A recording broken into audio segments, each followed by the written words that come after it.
امامت کرے۔ ایک بھائی نے پوچھا تھا کہ ہمارے گاؤں میں مسجد میں جو لوگ چندہ دیتے ہیں ان کا نام لیا جاتا ہے اور اعلان کیا جاتا ہے، کیا یہ جائز ہے؟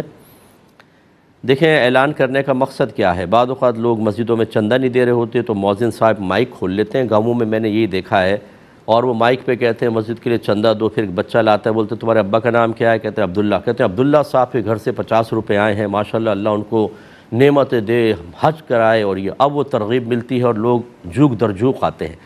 تو خلاصہ کلام یہ ہے کہ اگر اس طرح کی کوئی حکمت شامل ہو تو بلند آواز سے نام لینے میں حرج بھی نہیں ہے، لیکن دینے والے کو یاد رکھیں اس کی یہی خواہش ہونی چاہیے کہ میرا نام بالکل نہ لیا جائے۔ پھر اگر وہ لوگ کسی صحیح مصلحت کی بنا پر لیں تو یہ ریا کے اندر شامل نہیں ہوگا، لیکن اگر گھر والے ہی کہیں کہ ہمارا مائک پہ نام لیا جائے اور پھر پیسے دیے ہیں تو اس کا مطلب ہے اللہ کی رضا ہوگی شامل، لیکن ساتھ ساتھ اپنا نام اور ایک حفظ نفس، ذرا لوگوں کو مروب اور متاثر کرنا، چونکہ یہ مقاصد بھی شامل ہو گئے تو اس کو ریائے مخلوط کہتے ہیں کہ اگر اللہ کی رضا بھی ہے اور یہ بھی تو تھوڑا بہت ثواب اور اس کے وجہ سے گناہ بھی ہوگا اور عذاب بھی ہے۔